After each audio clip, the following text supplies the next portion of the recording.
Well, crap. A lot of things have happened over the course of the last couple of months. And in case you haven't noticed, we haven't done anything. You haven't seen anything of these three gorgeous faces that you're looking at. Why? Because the studio blew up. And by that, I mean me and Mrs. Rantmodon's computer, which has all the video editing software, all the files we've used, everything. In nomine Padre, e Filii, e Spiritus Sancti, amen. Done. So we've wanted to do a show so badly, and with everything else going on, and all three of us had vacations, personal drama, COVID-19 scare. You do not want that test. Wear a fucking mask. You do not want the Q-tip that long up your nose. Wear your freaking mask. Anyway, we really wanted to do a show tonight just to blow off some steam and have some fun and get with the camaraderie, because today truly being one of the more unofficially holy days in the world of sports, because, ladies and gentlemen, guys, happy opening day to both of you. You as well. Happy opening. May the opening day be with you. Hallelujah and amen. Welcome to Wrestling with Egos, the Unplugged edition. I'm Patrick, joined each and every week that we do this by my best friends, Brian and RJ. We'll run down the socials real quick because I can't cheat and go, here's everybody's info, read, and fine. You can hit up Brian on Twitter at bcrego15. You can hit RJ up at RJ E-Man with 2 N's. Hit me up at Rant Mode On, even though I really don't check Twitter anymore. Email the show, wrestlingwithegos@gmail.com, and the Google repository for all the other stuff that we've done, including the last 5 weeks that you really haven't missed because we haven't done squat, is bit.ly/withegos. Guys. Being that though it may, we appreciate all the support that we do get from our faithful listeners and supporters. We want you to keep it coming, spread the word, because that's how we grow and get better, like I always say. Absolutely. And once once the studio is rebuilt bigger, stronger, faster, or in the Seth Rollins case, redesign, rebuild, reclaim. I'm sorry, but that gimmick was still pretty awesome, and I wish they would have ran with that more. We'll be back to normal and actually doing normal shows, but we're going to pop in here and there and just kind of do these little unplugged fun deals. So here's our topics for this week. For this week, we're going to talk about our biggest things that have happened since the studio burnt to the ground. And then we're going to talk our own wrestling origin stories, how we became wrestling fans, blah, blah, blah, blah, blah. And then we're going to close tonight with, this is going to be a real fun one, guys, rivalries that could have happened and we're pissed off that we didn't see them. Like the what might have been rivalries. Like, for example, Sting and Undertaker. Why didn't we get that? It sucks. Moving right along. So I pose this question to you, gentlemen, and RJ, I want to start with you because I have a feeling I'm about to get my ass kicked on this show. What, over the course of the, 5 weeks we've been out since the studio burnt to the damn ground, what has been the biggest thing in your mind that has happened in the world of professional wrestling that we haven't been able to talk about because the studio burnt to the ground? Well, for me, without a shadow of a doubt, it is the New Japan Cup and Dominion. That I somehow found out the results of before I watched it. Who the hell would do something that stupid? I don't know. 3 guesses. Well, hang on. the S on my chest doesn't stand for Superman. I was Ooh, it took Oh, real quick. Hashtag oops.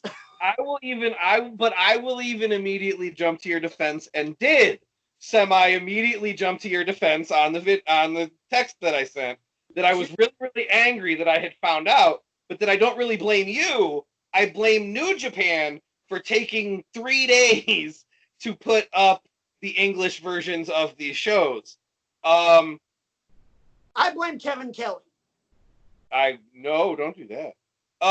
I'm sure it wasn't his fault. Anyway, The only thing I could think of.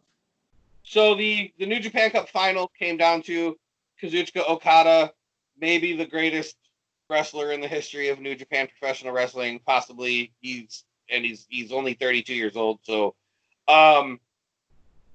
versus Evil, the first person that Tetsuya Naito, the current double champion, the first person he recruited to Los Ingobernables de Japón. So Evil wins this tournament. They get an all Los Ingobernables de Japón main event for Dominion. Naito defending the double championship against Evil. They really want that. Middle of the match, Gato comes out from Bullet Club, and everybody thinks it's just an Okada thing. Evil ends up winning the New Japan Cup, which a lot of people nobody thought he was going to beat Okada.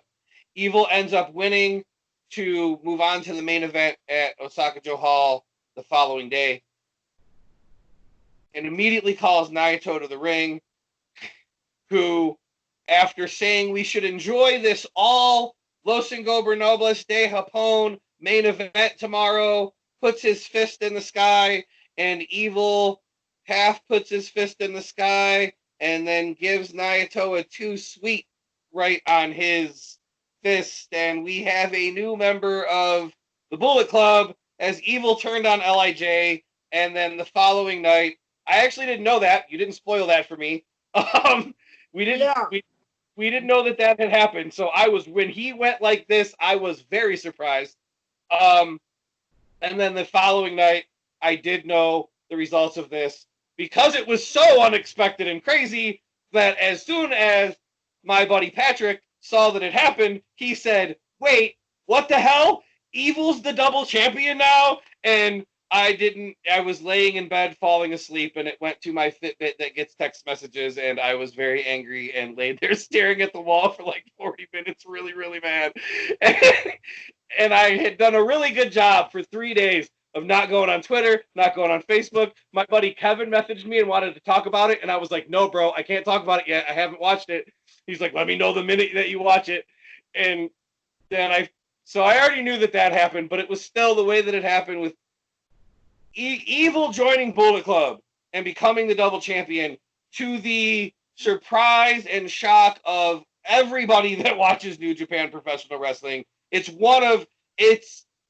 to put it in terms of, for people that don't really know what I'm talking about, this is like when Seth Rollins did what he did to the Shield, but like maybe ratcheted up a little bit, because this is a whole big group of people and Evil was the first one that joined.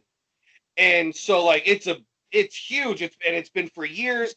LIJ is the biggest thing in Japanese wrestling. Everybody loves Naito. Nobody saw this coming, and it's amazing. It is New Japan booking genius to a T. Nice. Brian, what's been your big thing? well, for me, I'm going to go big picture and I'm going to go event as it happened.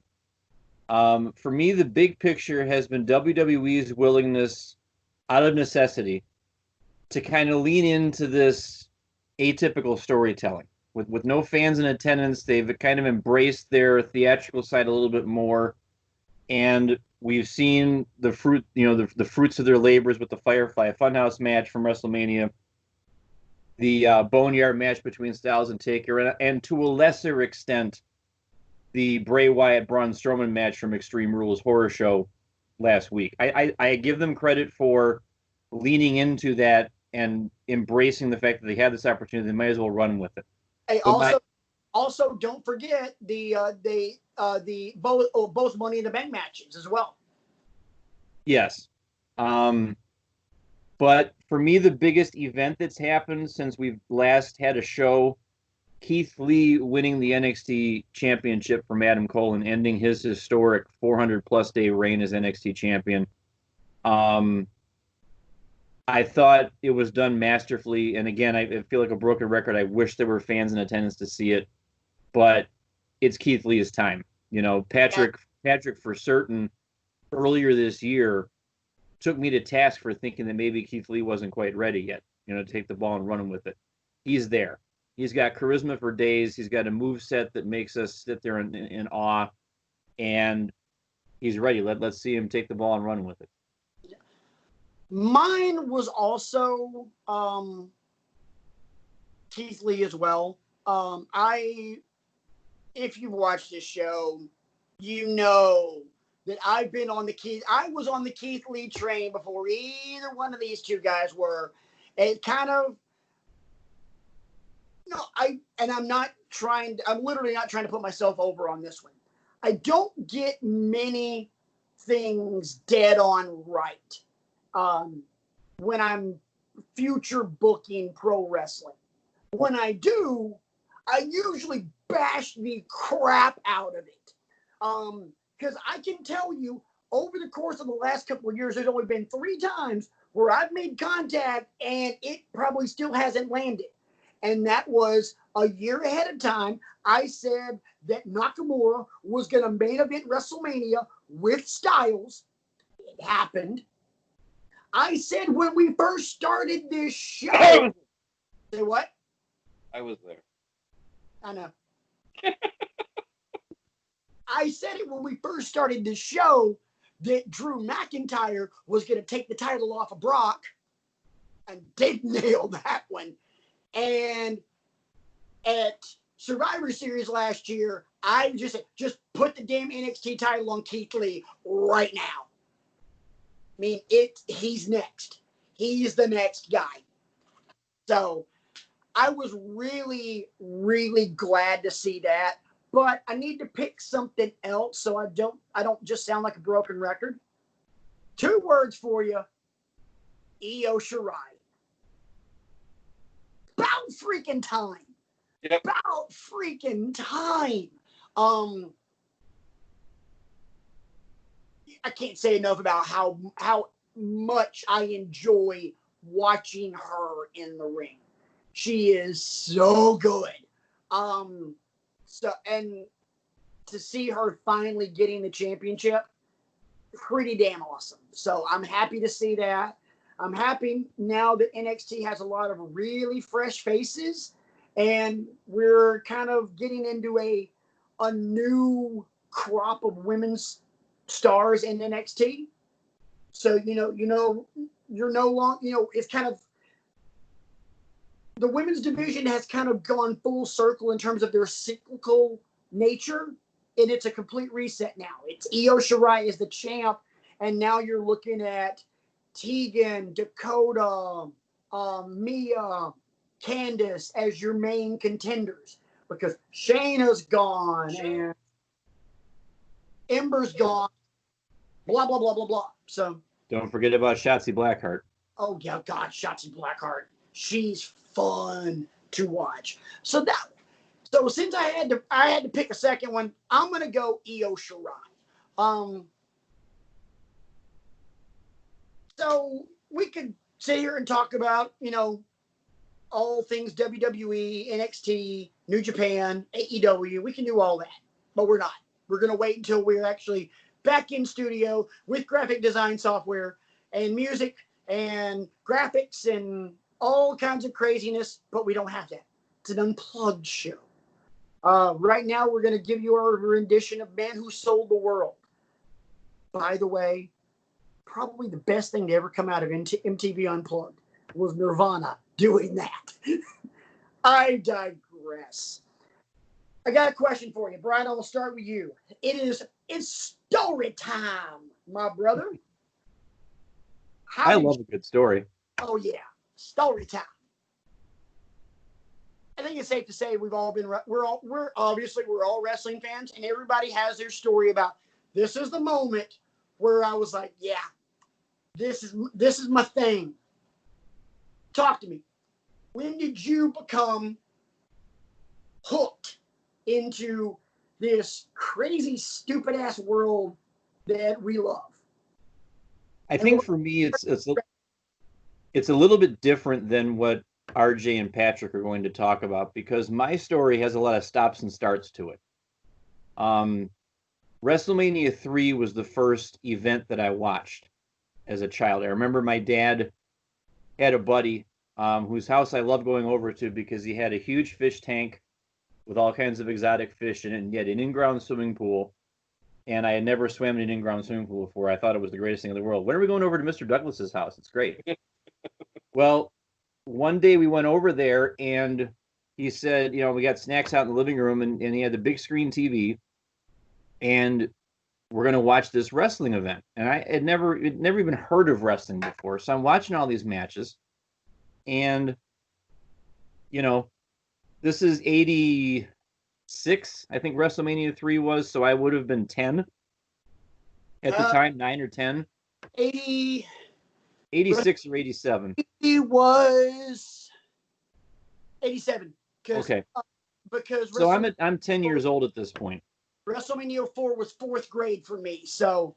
Okay. And the two matches in particular that I remember, and I think you guys know where I'm going with this, obviously Ricky Steamboat and Randy Macho Man Savage, because of the athleticism of that one. And then I fell hook, line, and sinker for Hogan and Andre. I remember being on my knees right in front of the TV, like screaming, "Come on, Hulk, you got to do it." And I didn't even know anything about this guy. Right. All I knew was that there was this mammoth guy across from him who was beating him up and throwing him around like a rag doll. And, why is Bobby the Brain Heenan out there? Get him away from the ring. He can't do that, and all that kind of stuff. And then, but that was it, because didn't have cable TV growing up, and my dad didn't, I didn't say, hey, can we get the next one? Because I didn't know there would be a next one. I thought it was just a one-off thing. I didn't know they traveled all around the world and the country and doing all this stuff. So I was away from it for a long time. And then I remember in college one day, I think I was a sophomore in college at John Carroll, and we're sitting around breaking classes, and a bunch of my buddies and I were talking about what we like to watch on TV, and somebody brought up wrestling. And I'm like, oh, and I said, I can't watch it though, because it's on cable, and it was a Thursday. And my buddy said, well, Brian, you can watch SmackDown because it's on channel 43 or whatever it was at the time. Yeah. So that night I went home, and 8:00 I went out in the front, the dining room, and turned the TV on there because my dad was watching something else, and turn it on, and out comes The Rock. And he's cutting a promo on somebody. I forget who he was cutting a promo on. And I'm like, ooh. Ellie! Yeah. No, it wasn't that one. I don't remember watching that one live. I've watched that one since then. But I just started watching weekly, and I started getting into, I would go to Blockbuster and rent the old pay-per-views on VHS and watch them, and kind of start filling in the gaps of how we got to this point. When I moved out on my own, finally, and got my own, cable bill and all that kind of stuff, I was watching Raw every Monday. But again, I was still kind of in this narrow lane. I didn't know about other promotions. I didn't know that there was this thing at one point called WCW. No one had ever told me about any of it. And that's until I started meeting other people, like these two jabronis that I'm sharing the podcast with here today. And they've turned me on to getting me to broaden my horizons, to consume New Japan content, consume AEW content, Ring of Honor content. It's to the point now where I'll queue up YouTube, or I'll even queue up the New Japan site, and I will watch a Kazuchika Okada versus Shinsuke Nakamura match in Japanese, because I don't care. I just want to watch two guys in the sport of professional wrestling. And it's to the point now for me where I feel like I can eloquently talk about my love of this sport to both fans and non-fans. There's people I work with at both of my jobs that know of it, and they want me to explain more to them, and then they don't know the first thing about it, or they haven't watched it. I haven't watched that in 20 years. Like, what's going on now? And I'll tell them about some of the people that, are at the top guys and gals right now, and you should really check it out and stuff like that. And a couple of them have actually started watching it because they see how passionate I am about it. So I just feel really fortunate. I mean, it's something that the Lovebird and I share. We both enjoy watching it. I'm glad. It's just another thing that the two of us have in common. And it's brought me some wonderful friendships. Exhibits A and B right here. So I'm proud that I've come on this journey and that wrestling has brought me so much. And I'm happy when I get to see it live. I'm happy when I get to support my people. I'm happy when I get to talk about it. So, hammy though it may sound, there you have it. It's supposed to be somewhat hammy. RJ, let me go next because I have to be honest. I don't think I know your origin story. So that being said, I want to save it for last. Okay. I'm gonna listen while I go take care of this off-screen thing that's happening. Hey, I had to go take care of an off-screen thing too. Hey, I'm not doing anything bad. I got into wrestling really young. I grew up in Alabama. I grew up right in the heart of the NWA territory, Georgia champion, the territory days. So not only was I able to watch Georgia Championship Wrestling on the old Superstation WTBS, which we now know as TV. Local TV networks allowed me to be able to watch Alabama Championship Wrestling that the Fullers ran. I got to watch Mid-South that Jerry Lawler and Jerry Jarrett ran. Mid-Atlantic with the Crockett's. And then the Crockett's started buying up all of that. And then that became WCW. So there's your backdrop. Did you get to see like World Class 2 out of Texas, or did you not? World Class and AWA on ESPN. Okay. So yeah, got to see all that. The only thing remotely geographically close to me I never got to see was Championship Wrestling from Florida. That was it. That was going to be my follow-up. Yeah, I never got to see Championship Wrestling from Florida, mainly because Championship Wrestling from Florida, Eddie Graham's old territory, was already dead and buried by the time I got into wrestling, because all of those dudes were now working for the Crockett's. Okay. So anyway, my first memory, I went with my grandmother and probably my mom to my great aunt's house in Talladega, home of the big gigantic NASCAR track. And I was sitting around with some of my great aunt's kids or some relatives considerably older than me, and they were watching wrestling. I might have been at this time 4, 5, 6, the Hurricanes age. And all I remember was this blonde guy, really big poofy hair, and he kept making me giggle because he kept going, woo! I thought it was the funniest thing. Him just going, woo, woo, woo, woo, woo. I tickled me to death. I thought it was hilarious. I'm going around the house the rest of the day. Woo, woo. Just, I have no idea what the hell's going on. That was my first venture into wrestling. Fast forward, I still watch it a little bit here and there. I'm also able to watch WWF. So I knew who Hulk Hogan was. I knew who Andre was, Macho, all those guys. But I was a WCW. Well, I was an NWA guy, because while WrestleMania is going on, so was the very first Clash of Champions. And that was the night that I got hooked, because I got to see the Woo guy, as I knew him from my really small Swafford days, Ric Flair, go 45 minutes with this guy with crazy face paint and a blonde flat top that just screamed a lot and beat his chest. Sting, who, as we know, is one of my two favorite wrestlers of all time. That was the night I was hooked because I became a Sting fan that night. And from there, literally, I found more and more things in wrestling that I just thought, oh my gosh, this is so cool. War Games matches, cage matches. We hadn't even gotten to ladder matches yet, boys and girls. And I'm already like, holy crap, this is... I got to watch live on a pay-per-view Jim Cornette fall off the scaffold and break both legs.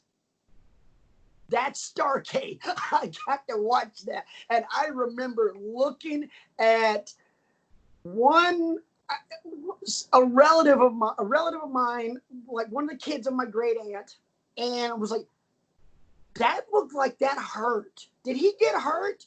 Yeah, he got hurt. he got hurt bad. I'm like, come to find out years later how bad it was. But I was always a wrestling fan. But back then it wasn't really cool to be a wrestling fan. It didn't start getting cool until this started happening, and this started happening, and this started happening. And when that all went away, it's not cool again. Right. It's not. Yeah, pretty much. But was always been a wrestling fan, always enjoyed it.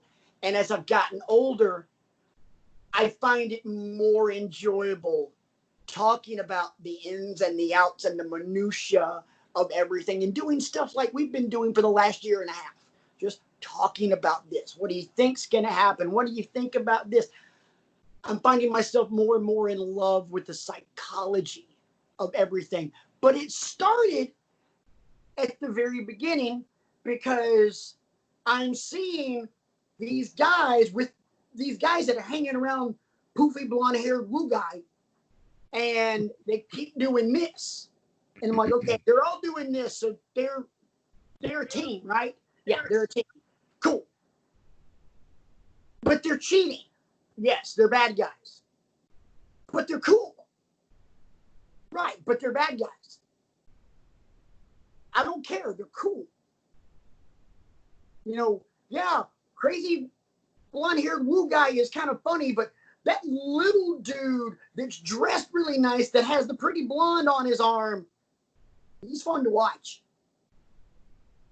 Tully Blanchard was the first wrestler that I was able to look at and go, man, he's good. He's good. And I've always had an appreciation for Tully because of that. Then Sting became a guy, and the rest is just history. I know I've told the story before about getting grounded from wrestling for a year because I watched Big Van Vader powerbomb Sting to bloody hell. Great story. But obviously as wrestling kind of dwindled off and stopped being and cool, you actually got to tell Vader that story too. Yes, I did. I got to tell Vader that story. It was amazing. Wrestling dwindled off because wrestling stopped being cool. And what locked me back into wrestling was the Hardy Boys Edge and Christian ladder match from No Mercy in Cleveland. The Terry Invitational Tournament, that ladder match. Because that was happening and the Monday Night War was happening. So, and I'm about to wrap it up. So what locked me and my friends back in, because I remember one night I was out with a girl I was dating. We went to the local skating rink. And she ditched me for her friends. Whatever, didn't care. Relationship didn't last because obviously she ain't Mrs. Rant Mode on. And I see this dude wearing an ECW shirt. And I heard a little bit about ECW, but not a lot. And I was like, hey, man, it's a cool shirt. By the way, the dude's name is Mike Anderson. To this day, still a very good friend of mine. Mike, myself, Matt Carroll, John Wilkerson, all four of us would always hang out. When I tell stories about me and the idiot friends doing backyard wrestling, it's those guys. John Wilkerson and Matt Carroll were the guys involved in that table spot with me where I got slingshotted because the table didn't break. That story. We would always go to Matt's house because Matt had a big bedroom, and we had 2 TVs and a cable splitter. So literally on one side of the room where the TV was Nitro, on the other side was Raw. We didn't change the channel. We literally did this. And that was some of the most fun stuff. Then we started going to wrestling shows. We created our own world order because, there was the NWO and the BWO and the LWO and everything else. We saw on TV, on some sitcom, someone had referred to breasts as Yabos. So we called ourselves the Yabo World Order because, hey, boobs. Hooray, boobs. Don't look at me like that, Brian. Would you expect anything less from me? No. We made YWO T-shirts for a Monday Nitro in the BJCC in Birmingham. We got on camera. We went to Thunder tapings and had aisle seats. We got on camera. We went to ECW pay-per-views. I think it was Guilty as Charged 2000 in Birmingham when Mike Awesome beat the living tar out of Spike Dudley. Yeah. We got on camera during that match, mind you. You can see Mike, big, stocky, red-headed guy. You can see the rest of us kind of satelliting around him. But that was it. It became this really cool thing that, like Brian, you talked about, I was able to develop camaraderie around. And then moving up here and working a job where I met Brian, I was able to meet other wrestling fan friends that I am grateful for being able to meet. And then Brian, as he becomes my best friend, my best friend in the entire world, says, hey, why don't you come play softball with me in my church league? And that is how I met RJ. Yep. And we talked about wrestling for the entire softball game, you and I. Yeah. Why? Because his wife's batting gloves were AJ Styles gloves. Yeah, they were. We still have those gloves. And I was like, wait a minute. Did you just get those gloves? Or are you? I remember because I asked her the same question like I do here in Ohio if I see somebody wearing Auburn gear. Did you just buy that? Or are you about that life? His wife did not say a word. She just simply did this.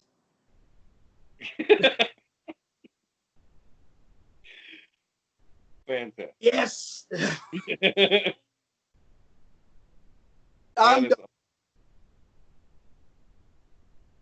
So, RJ, I would love to hear your origin story on how you got into all this crazy crap. So,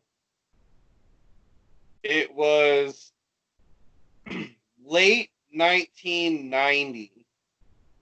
I was 5. I had just turned 5 in that October. And was watching Saturday morning cartoons with my cereal like 5-year-olds do. And WWF Superstars came on the TV. And I saw this dude with really crazy long hair and a painted face and tassels all over him, shaking the ropes like crazy, and had no idea what the hell was going on and couldn't turn it off. Like, my cartoon just ran into Superstars, and the first thing was Ultimate Warrior running, full sprint to the ring, shaking the ropes like crazy, and it's just, I couldn't turn it off. I was immediately, and I mean immediately, from the first rope shake, obsessed with this stuff. And he had a match against some guy that he squashed. It wasn't an actual match. I remember that it was really, really quick. I don't remember anything else on the Probably show. Iron Mike Sharp. If we're gonna... Something like that. Iron I Mike, don't. Barry Horowitz, pick one. Right, something like that. I don't really remember anything else on the show standing out except Hulk Hogan, because WWF always did a really good job of making Hulk Hogan stand out. So I waited for the whole week, bothering my mom about if this wrestling thing was going to come on again next Saturday, and she had no idea until we bought the little TV guide that you would buy at the store and found out that, yes, this is a weekly show. So now I'm really excited. And while we were at that store, an obsession that I have that creeps onto the show all the time started. If you've never noticed, love figurines. I collect Funko Pops. I have the little micro brawlers that I put up sometimes. All my elite ones are up there. I have a John Moxley, which is a Dean Ambrose. Shh, don't tell anybody. Action figure wearing the AEW championship right here. I used to have, in my high school days, a collection of 46 wrestling figures that I am about to put this on YouTube, that me and my friends used to use notebooks to write out storylines and match cards for weekly events with the action figures. And we actually created this was in high school. We created a game with dice where a certain roll was a certain move, and then if you got a certain amount of moves in a row, you could do your finisher, and then if you roll the dice for the finisher, yes. I did that too. I thought Patrick was going to be like, next week's episode, we're going to play the game live. I still have, to this day, 3 full notebooks that I have that are from then. That all this action figurine obsession of mine started that day when we went to the store to buy that TV guide so that I could find out if WWF Superstars was a weekly show. And my mom bought me this. Wow. The first action figure I ever owned in my entire life. He's the arm mover guy. I got 2 of them that day. I got this one and Hulk Hogan. The Hulk Hogan one has long been since destroyed by one of my 4 children. I don't know who it was at this point. But this one has always been kept very, very safe, as he was the man who is responsible for everything that you see in my whole life. Like, this was it. This is my origin story.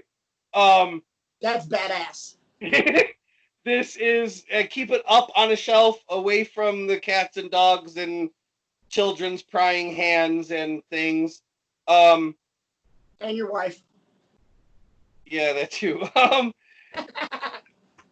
It became an obsession watching Superstars every week. When the WWF magazine became a thing, I was a subscriber immediately. I followed it for I don't remember a time in my life since then that I didn't at least know what was happening.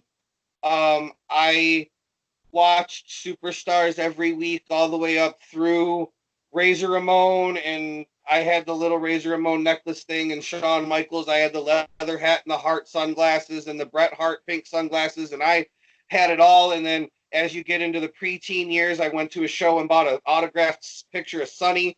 There are several appropriate comments to make right there.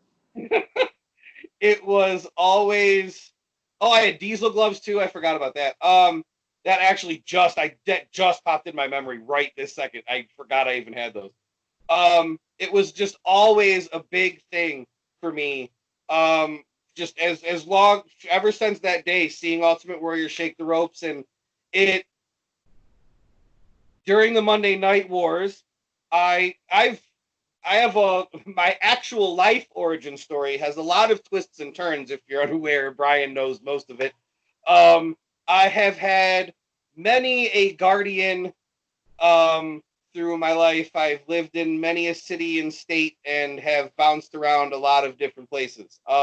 One of those stops was one of my aunt and uncles on my mom's side who lived in North Olmsted, Ohio, and as far as I know, they still do. And he would be upstairs, a completely finished basement, pool table, in-ground pool, amazing house. Um, he would be upstairs in the living room watching Nitro, while I was in the basement watching Raw. We were staunch supporters of the shows we supported. I didn't watch Nitro, and he didn't watch Raw. I liked WWF, and he liked WCW, and I didn't even know WCW was a thing. Being obsessed with WWF since the age of 5, it never occurred to me that there were other people that did this on other places, like other companies. I never even thought of it. And then when my mom got sick and I moved in with my aunt and uncle, Nitro was a thing. And I'm like, what is this? And I watched it, and I was still a young kid, so I didn't really like it that much. It was kind of a little too out there for me, but I liked watching Raw. And then as I got older and Raw started getting older, Yeah. and I became when some more bouncing around happened, and I lived with my dad and a stepmom in Arizona, and started became buddies. You guys know how it happens. You become friends with the wrestling people. You all find each other somehow. Um, we were in high school. I became friends with a group of guys who had a backyard wrestling federation. Um, this backyard wrestling this backyard wrestling federation was called HCW. It stood for Hardcore Championship Wrestling. I still think of it to this day every time I am driving down the street and see HCW on somebody's license plate. I won the Intercontinental Championship the first day that we were all friends. This was a thing where people were charged money at our school for tickets to the show in my friend Joe's backyard. His parents were like the gatekeepers at the door and would make sure everybody had their little printed out ticket that we gave out, and would let them in the backyard. And we had seats and spectators, and we built our own ring out of a bunch of crap that we probably should have got real hurt on. We had pyrotechnics that were unbelievably unsafe. That was just like gasoline and matches that would go whoosh when you came out, and crazy stuff that was unbelievably dangerous, and I'm surprised nobody ever died. But it was crazy, and the results were quote unquote real. We never booked anybody to win. You had to actually win. Like, we would do wrestling moves and stuff to each other, like, Stone Cold Stunners and Rock Bottoms and fun things. But when it came to actually winning the match, you had to pin somebody's shoulders to the mat for 3 or make them tap out for real. Again, I say I cannot believe nobody ever got hurt seriously doing this. I'm the only one that ever got anywhere near seriously hurt. I really horribly dislocated my knee jumping into an empty in-ground swimming pool onto my friend who was on a table. It was brutal. It was real bad. Ow. When we weren't doing that, we were playing WWF No Mercy, greatest wrestling game in the history of wrestling games, forever. Yeah. and playing the action figure dice game that we would always play. While other people were passing notes in high school as you walk through classes about who's dating who and do you like this girl and all that stuff, we were passing notes, booking our backyard wrestling shows. Um, as I got older and my life got into a little more turmoil, some of it self-created, it was hard to watch it. I lived with a different aunt and uncle who Brian knows very well, who they had the TVs on Monday nights, and I didn't watch it. And I always knew what was going on, and I followed it online, but I was never able to watch anything. But I always knew what was going on. As I get older and move out on my own, you know how the early 20s are, like we're trying to pay bills and trying to stay afloat, and we can't have cable because we have to have electricity and and hot water, so we can't. So SmackDown became the only thing that I ever watched for a while.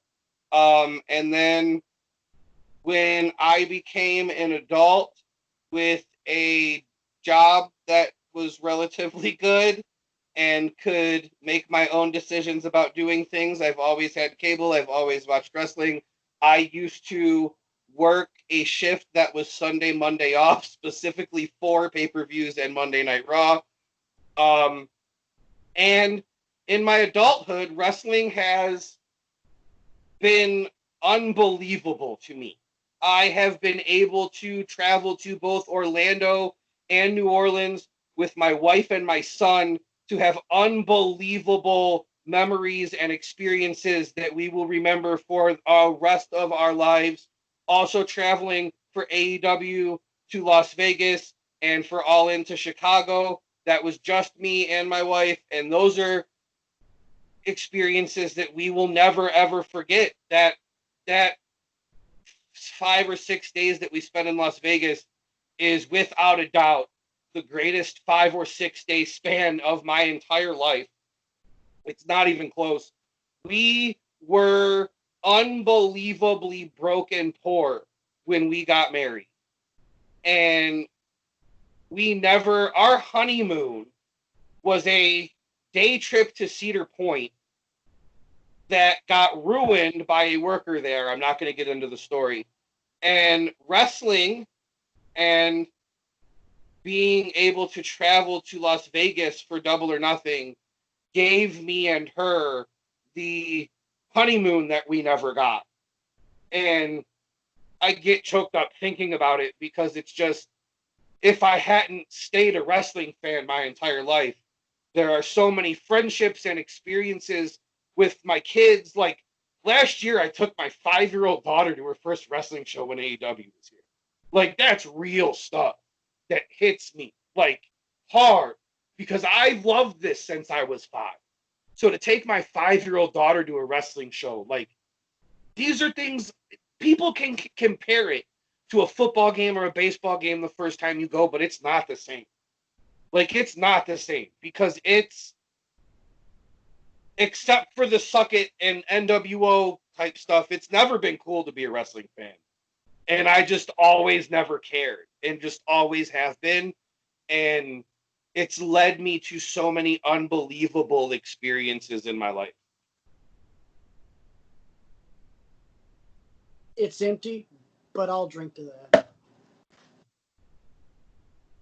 Outstanding. I'm glad we waited. We saved that one for last. Damn, that's beautiful. And you know what, guys? We appreciate you guys always hanging out with us when we talk this stuff. Email us your origin stories. WrestlingWithEgos@gmail.com. We'll read them on the damn show.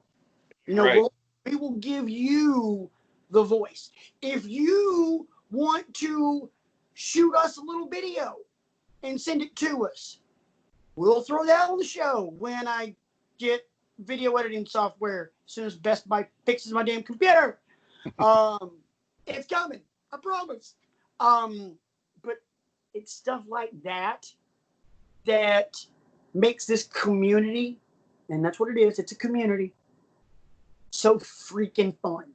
Because, I mean, I can't tell you, you know, Mrs. Rant Modon and I, when we got together, I told her I was a wrestling fan. She was like, "Oh, I watched it, a long time ago when it was like The Rock and the Dudleys, and basically when Brian was getting into SmackDown."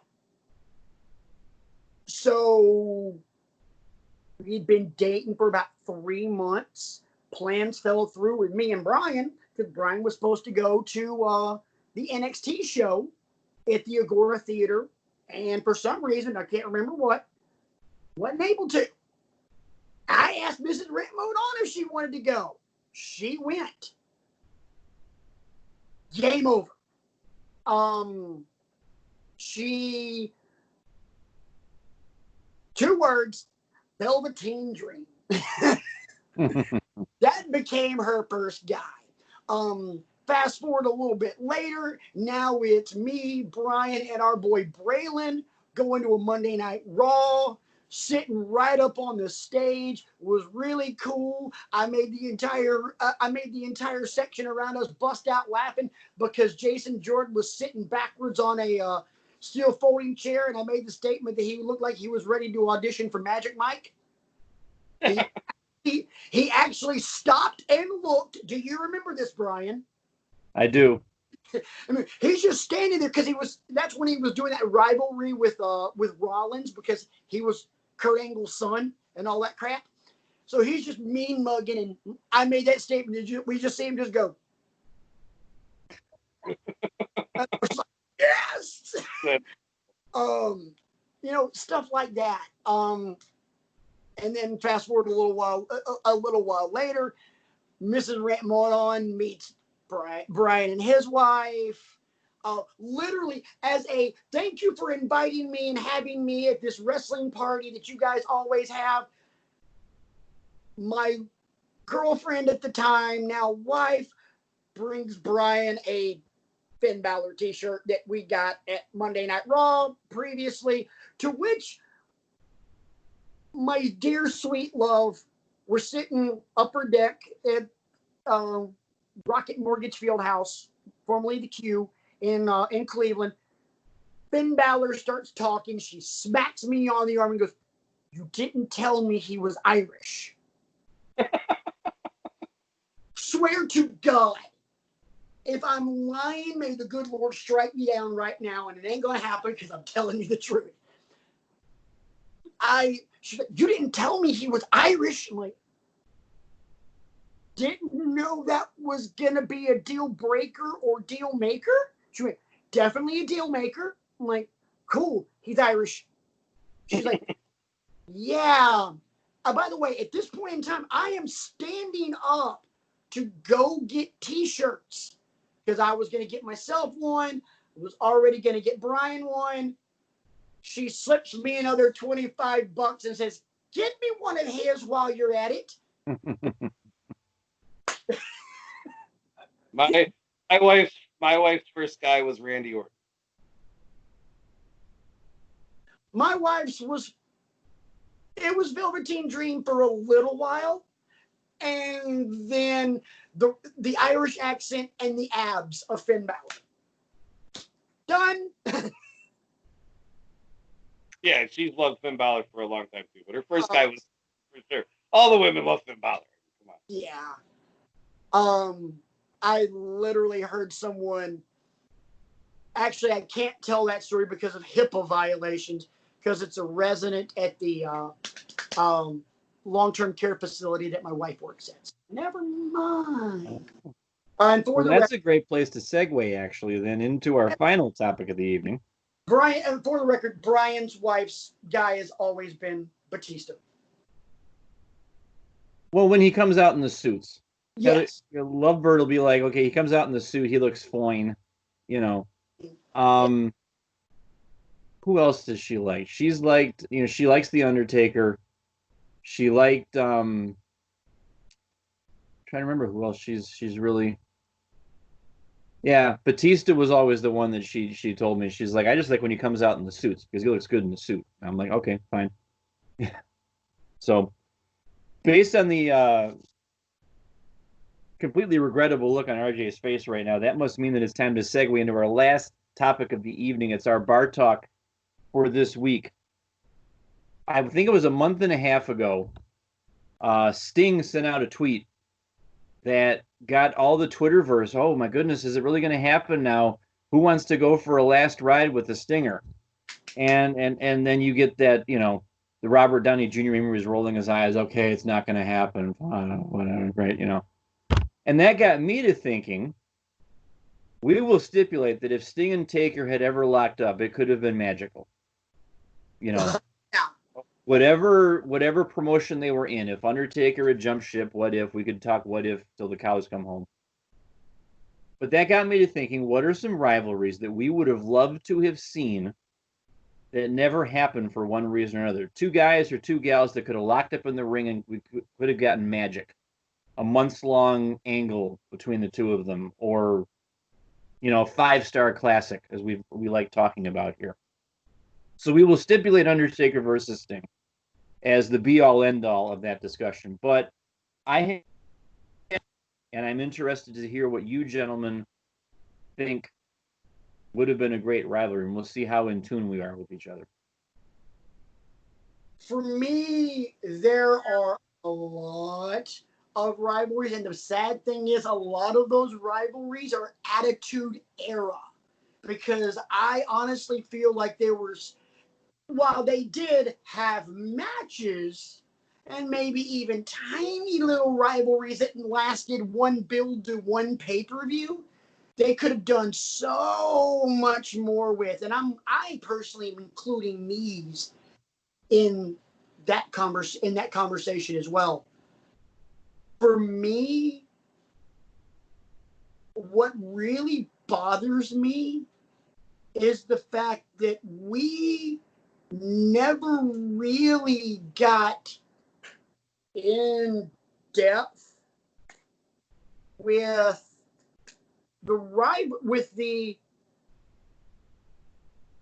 this is the big one for me. And part of it was because Jeff Hardy was on his way out and going to TNA for the first time. CM Punk and Jeff Hardy. That, because CM Punk starting to go heel, was the whole I'm straight edge, I'm better than you. Jeff Hardy, as we know, has had plenty of not so straight edge problems. We'll call it that. If there was ever a guy for CM Punk, like CM Punk and the Straight Edge Society against Jeff Hardy, licensed to print money, because one, both guys could go. Two, story writes itself. Like, holy bleep, holy bleep, holy bleep. So, RJ, what say you? I'm gonna go with one that I might have to explain a little bit because I know a lot of folks don't watch New Japan. But my biggest one that stands out in my head, they had a little mini rivalry for a couple days, but it never turned into anything big. I think that Kenny Omega and Switchblade Jay White would have been unbelievable.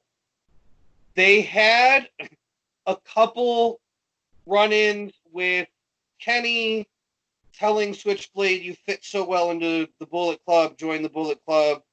Switchblade puts the shirt on, they raise hands, and then he does the thing and does the Blade Runner to Kenny, and then the following night they have a match.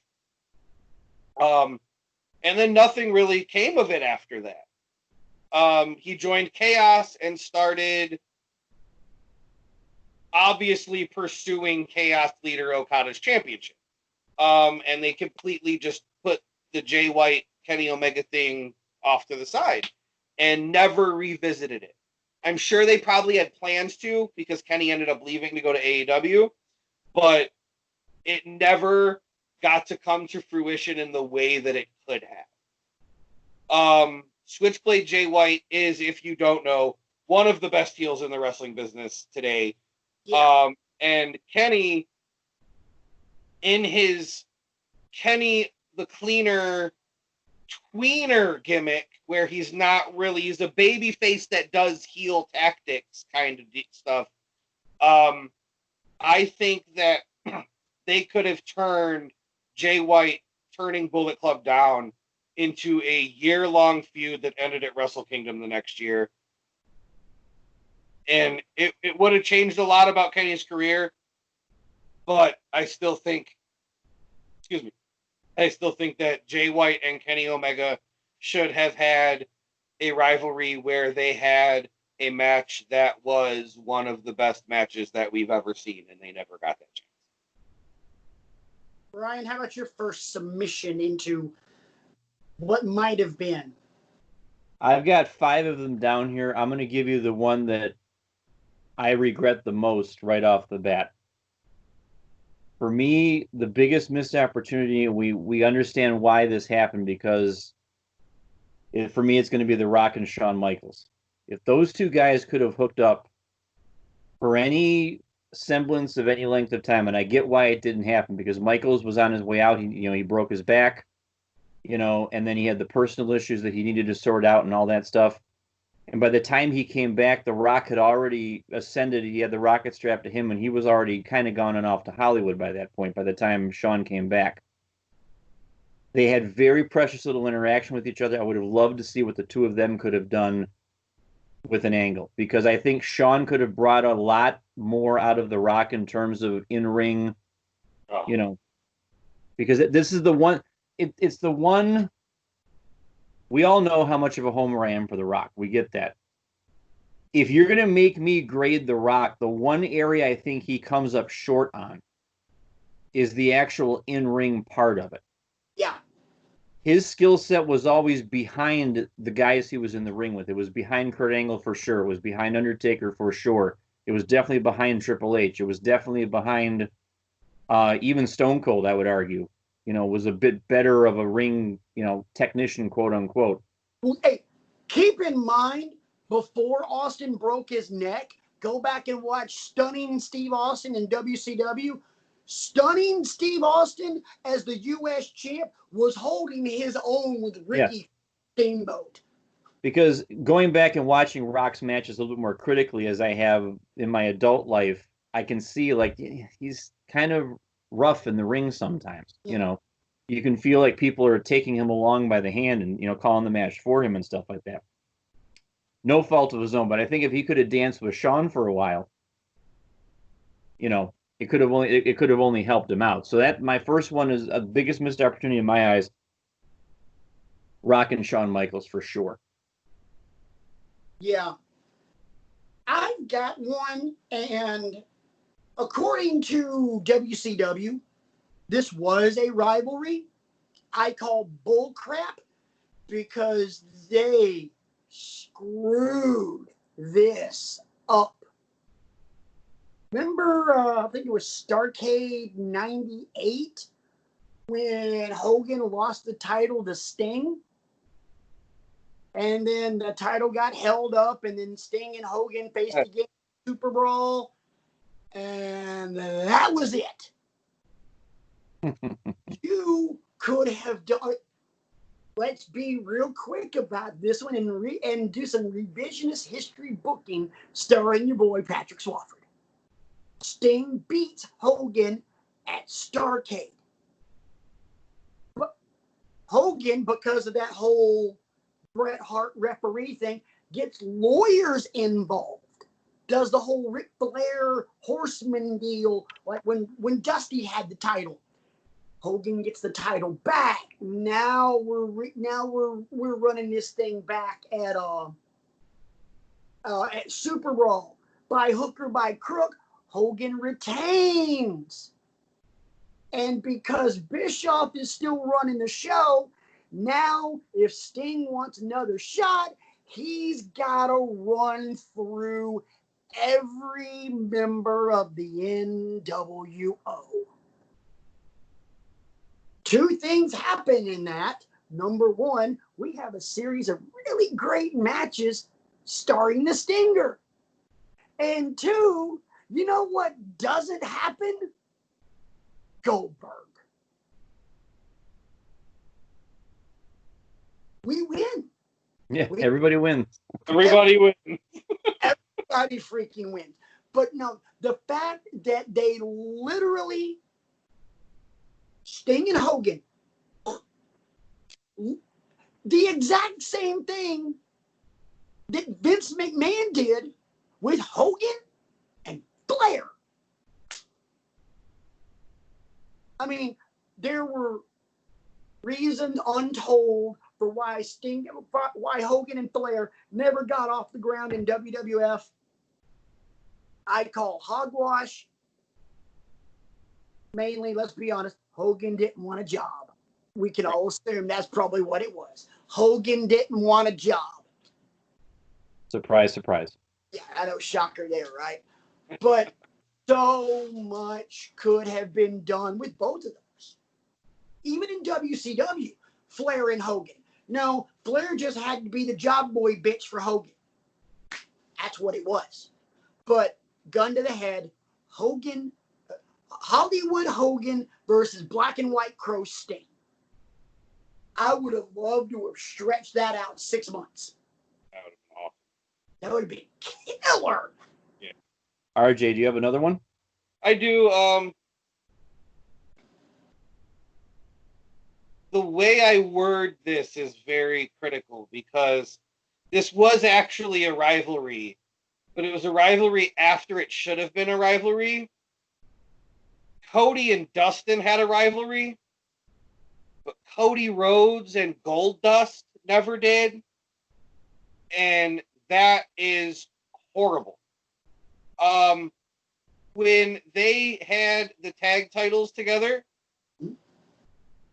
if you take Cody and completely turn him 100% turned up to 20 mega heel against his brother and run a WrestleMania story out of that, it would have been unbelievable. Oh, no question. Now, are we talking like Kiss the Ring, Ring of Honor World Champion heel Cody? Are we talking kind of in my head, it's kind of a mix between the Kiss the Ring Cody and dashing Cody Rhodes. Son of a bitch, that sounds bad as hell.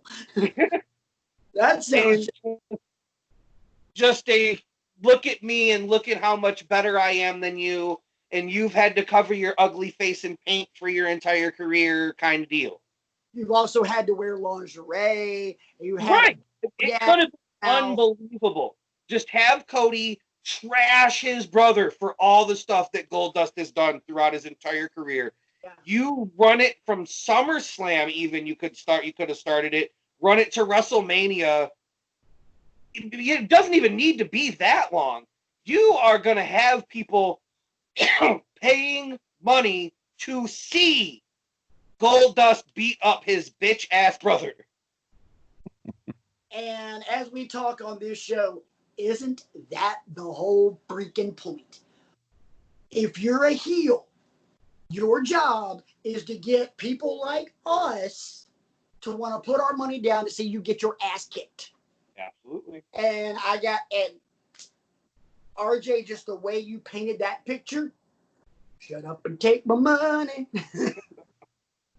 I mean, damn. Brian, you got any more? I have one that's kind of cheating a little bit because they're two performers from different eras. But I still would have loved to have seen what Lita could have done against Charlotte Flair. I know, I mean, I get it, the age difference and everything like that, and a couple of mine are a little cheating, and I think my last one that I'll talk about is a little bit cheating too. But Charlotte and Lita,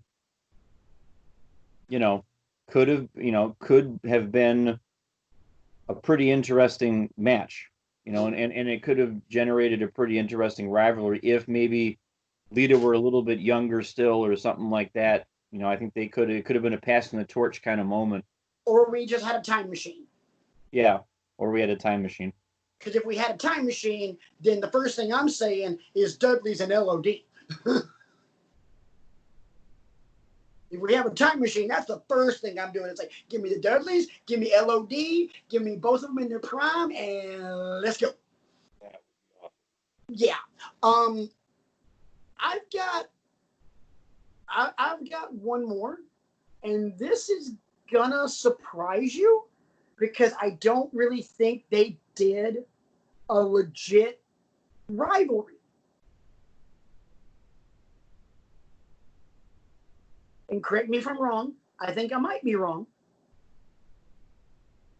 Cena and Jericho. No, I don't think that ever happened. They've wrestled, Yeah. but it's just been a special attraction match. It's just been, oh, here I'm on Raw tonight. It's Cena Jericho. Right. Right. Correct me if I'm wrong. Cena, they were both there, and Jericho was hosting the highlight reel when Cena got drafted to Raw. Right. And shortly after that, Jericho flipped heel, right? That sounds right. And wasn't there? Yeah. I want to say Jericho was going to take some time off or something like that, and it might have been Cena that wrestled him in a loser leaves Raw match or something like that. Yeah, they had something like that, and they had the really small rivalry because it was Cena and his rap career versus Fozzy, and it was a really brief. Yeah. And which, do away with that. Just let Jericho be a heel and just be I don't want that Jericho heel. I want, I'm the best in the world at what I do, Jericho. Right. I want that guy. And Cena. My favorite iteration of Jericho, by the way. No question. Yeah, that's what I want. That's what I regret not being able to see. RJ, do you have any more you would like to submit? Only one more that I kind of thought of while we were sitting here. Edge and Christian had a mid-card rivalry, but main event Edge and Christian never had a rivalry. Nope. And I mean, I don't think I need to say anything other than that. That would have been, they could have played off their mid-card rivalry. They could have played off all the tag teams titles that they've won. They could have played off the relationship that they've had before they were in WWF to a very personal, maybe sometimes you get a little uncomfortable on television talking about some things extent. Like, yeah. Here's what I wonder with that. I wonder if Edge doesn't have to retire after beating Del Rio. I wonder if that's the time where, okay, now Christian's going to be gunning for it. I felt like when Edge had to retire, I felt like World Heavyweight Champion Edge versus a kind of like, give me one more match Christian would have been amazing. It's right there. It's so easy. Because the one more match against Orton kind of rang hollow after a while. Right, exactly. It's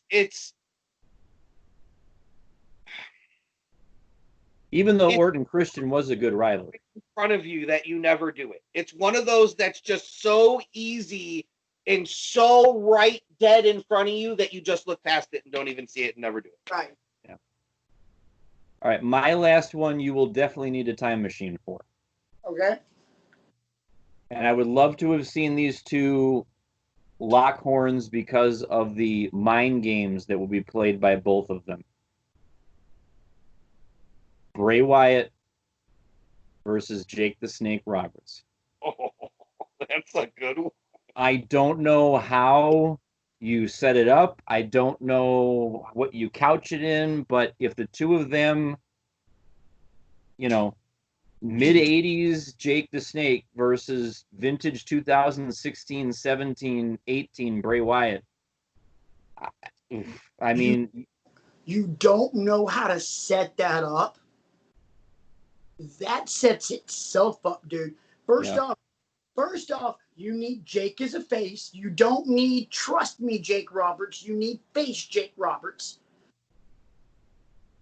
And the rest takes care of itself because Max Cady Bray Wyatt, that's what I call flannel shirt.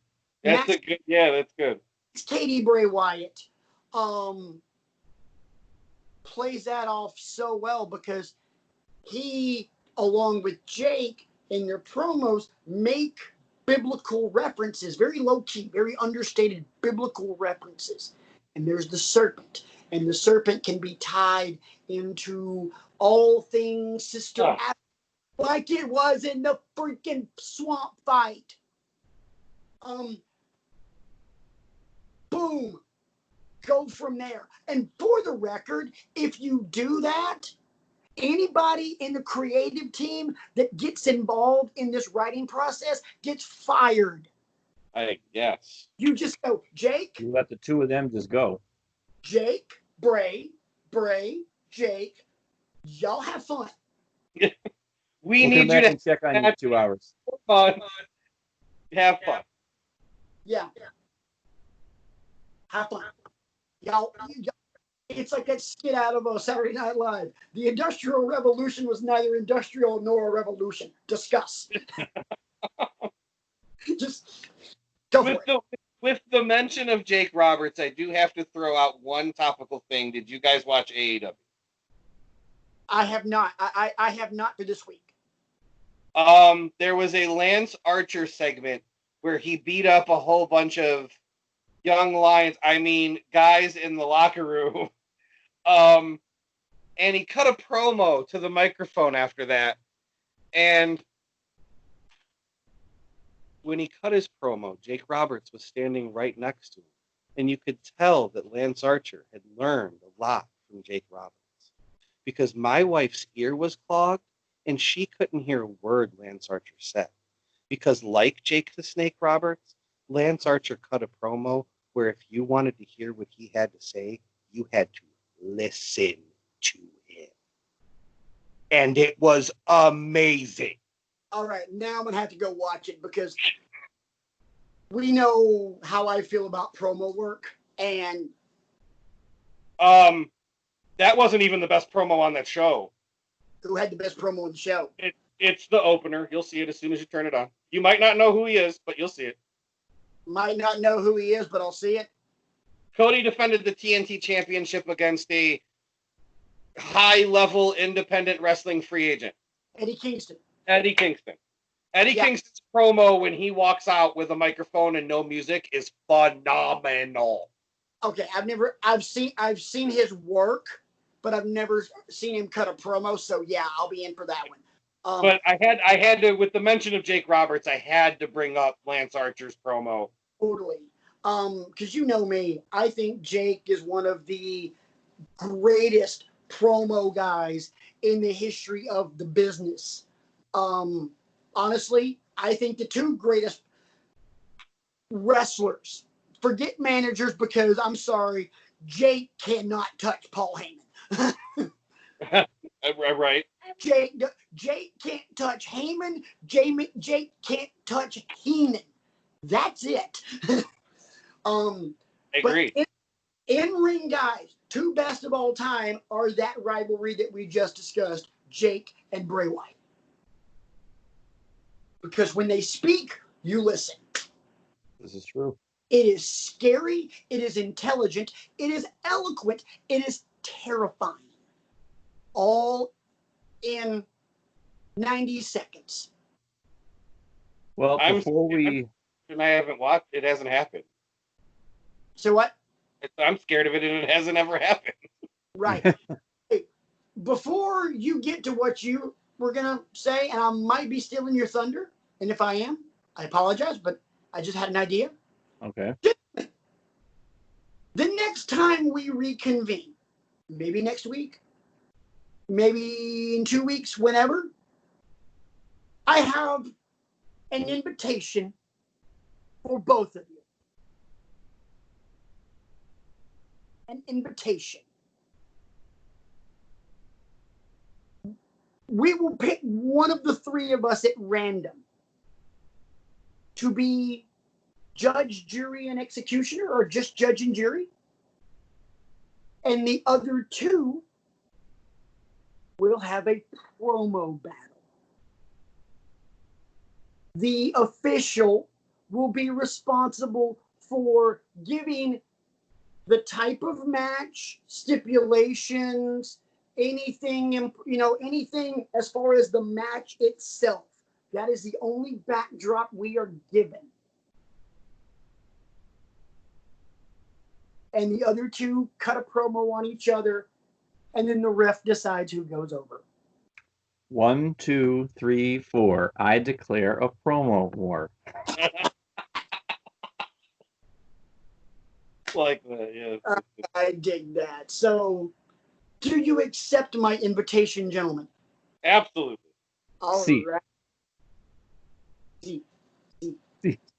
I've been known to, and I just told the story on this episode. I have been known to stop in the middle of a hallway at school, toss my buddy into a locker, and promo him in front of a whole bunch of people I knew were coming to our backyard wrestling show. I don't think this is going to be a fair fight. Brian, I kind of need to ask you a solid on this one, my boy, because I think we need to start this thing off with a bang. Brian, would you mind donning the stripes for next Monday? I'm offended. I'm about to cut a promo on both of you for thinking I should cut down the stripes for the first one. I'm offended. All right, fine. You want RJ? You want RJ and then I'll take the winner? Fine. Let's go. Let's dance. All right. Fine. I'll ref it, which means Brian's going to win. There's your pass. There you go, spoiling another match. But no, next week, promo battle. We'll figure out who the contestants are next week. It'll be fun. All bets are off. Brian, what were you going to say? Well, I was just going to say, as we move to wrap it up for this week, we want to thank all of our loyal listeners out there for consuming our show, however you do, whether it's on Anchor Podcasts or on the YouTubes, as it were. Please spread the word. You forgot Intergalactic Radio. Yes, Intergalactic Radio. They sent me a strongly worded letter about, hey, you're supposed to plug us too, and you keep forgetting to plug us. And quite frankly, we're pissed off about it. So they need to be plugged on Uranus. Wow. That's when you know it's time to leave. So we want to say thank you very much for joining us. We look forward to our promo battle coming up next week. We also, one of these days, need to discuss Undertaker versus Shawn Michaels from WrestleMania 25 in Critical Mass, so we can move on with our lives. And while we're at it, we might as well also discuss the last ride. We can do that too. You know what? Let's do that next week.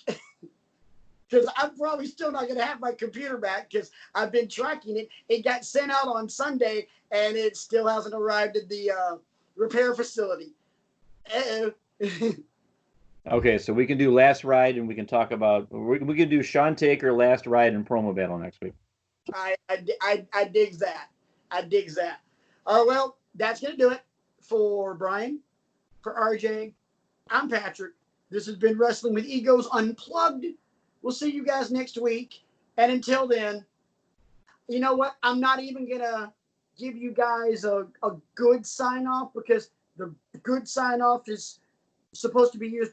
RJ, why do you have your hand over the camera? I don't. I have Ultimate Warrior's hand over the camera. Oh, okay. I was like, what the hell? All of a sudden, this is like one of the videos my daughter... I know he didn't say it, but right here is where the power lies. Yes. We're done. Deuces.